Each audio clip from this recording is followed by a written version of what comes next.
The Lord of the Rings shouldn't really need an introduction. It's one of the most influential series of all time, with a pretty good movie trilogy adaptation in the early 2000s. Over time there's been quite a few games based on it, and they've ranged in genre.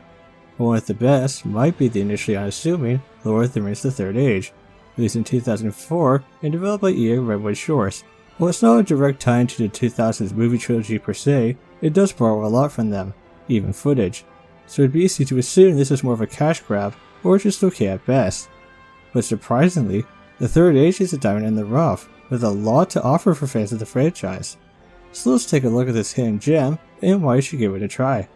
In terms of its story, The Third Age takes place at the same time as the books and the movies, acting as a parallel adventure happening alongside the events you know, to the point that you directly play out a lot of the main scenes. You take on the role of Barethor, a captain of Gondor traveling to Rivendell to find Gondor's champion Boromir. You're attacked by Nazgul and saved by the elf Idril, who's there for her own mysterious reasons. Journeying together, you'll follow after Boromir and the rest of the Fellowship, encountering the dark forces of Sauron as you do. You'll find yourself going to most of the key locations of the trilogy, from the Elfwood to the Mines of Moria to the Fields of Rohan. Along the way you'll recruit other party members, like the Ranger Elagos and the Dwarf Hadhod, making your own discount knockoff version of the main group from the series. Each character is given a little bit to work with, but mostly just fill in their archetypes and have their own little story bits. Barethor's arc by the end is actually kind of interesting, though I feel it could have been told more gradually instead of being mostly backloaded towards the end of the game. The game assumes a bit of pre-knowledge of the series, but it does frequently give you more context to these narrated bits and clips from the movies. So you'll do something in game, and then you can watch a scene where Gandalf explains some of the lore or what the Fellowship's doing at that time to help you connect the dots. I'm not too sure how the plot would be if you went into this having no knowledge of the books or movies, but it seems to me like you'd generally be able to follow along without too much issue. Although really, this game was made for fans of the series. The Third Age takes you through all the climactic battles and events of the trilogy through the lens of a JRPG. A very specific JRPG. You'll go from area to area, get into non-random battles, and make your way across Middle-earth on a grand quest. And Middle-earth looks pretty good here. For 2004, these are some nice looking graphics. The whole game looks like it jumped right out of the movie trilogy, said movies acting as references for its enemies and environments. This also goes for much of the soundtrack. I know it definitely uses tracks from the movies. As to whether or not it has any original music, I can't confirm or deny if it exists, but if it does, it blends in perfectly. At any rate, it all feels very fitting and Celtic res of the setting. Given that you're speeding through all three movies, you'll get to see a large variety of environments, and they're all well realized. Player and enemy models look good, and there are some boss models that are really impressive looking. The attack animations and effects during combat also have a nice flourish to them. Even the transitions into the battles are touched up to look nice. One of the coolest details here though is armor and weapons. Each piece of equipment has its own model that shows up when you use it.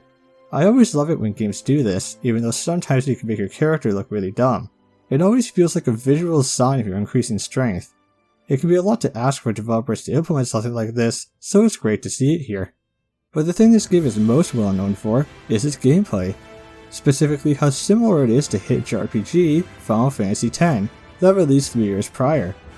And yeah, the games are very similar, although some of the finer details help differentiate it a bit, and to be fair, more things should rip off FF10. It was a good game. But for those who haven't played FF10, The Third Age is a turn-based RPG. You'll roam around a pretty linear overworld as you trek through Middle-earth, you get thrust into combat where you'll battle various enemies. Of note though, the battles are, for the most part, not random. You'll know a battle is coming when you see the Eye of Sauron or a Palantir fade in. The Eye of Sauron battles actually being fixed encounters, and they make up like 90% of your battles. If you beat them all in an area, you just won't encounter enemies there anymore. There are rare locations where you can battle endless random enemies, those are the ones marked with the Palantir, but this isn't a game obsessed with random battles or grinding. It's intentionally paced, and this is a good approach. When you actually find yourself getting into battle, you'll have a max party of 3, with you and your enemies taking turns stood by the turn order on the side of the screen. This clear turn order is great, and more games should do this. Besides that, it's pretty standard combat, with basic attacks and various skills that use MP, or AP in this case. A small thing I like is that this game doesn't just have critical hits, but double criticals and even triples. It gives you that good feeling when you land a triple for good damage. you'll mostly find yourself battling various varieties of orcs and goblins, very fitting for the setting, though maybe a little lacking variety.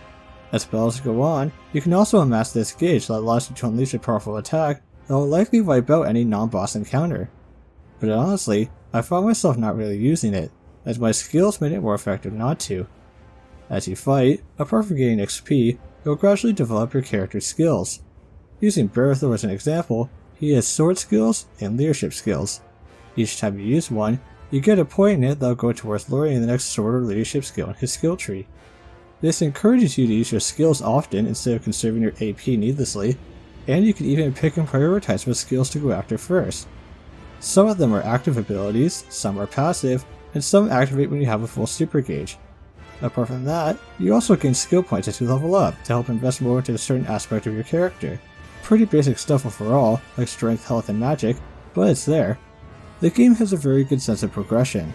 You'll be leveling up fairly regularly, and areas tend not to overstay their welcome. You'll also get these little quests to complete as you play, which generally come down to just fighting every encounter in an area and looking around for all the chests, but it all comes pretty naturally, and it gives the game an excuse to give you more XP, while also making it feel like you're working towards something, instead of it being just busy work. All in all, the third age is very competent in terms of its mechanics, although there are one or two things about it that are rough around the edges. Party balance isn't the best, all things considered. Berthor is your main guy, and very useful with his mix of offensive and support skills. Then we have Idriel, who is the de facto mage and healer of the group. This leaves a single party spot for anyone else, as you don't really have a good reason not to include those two at all times.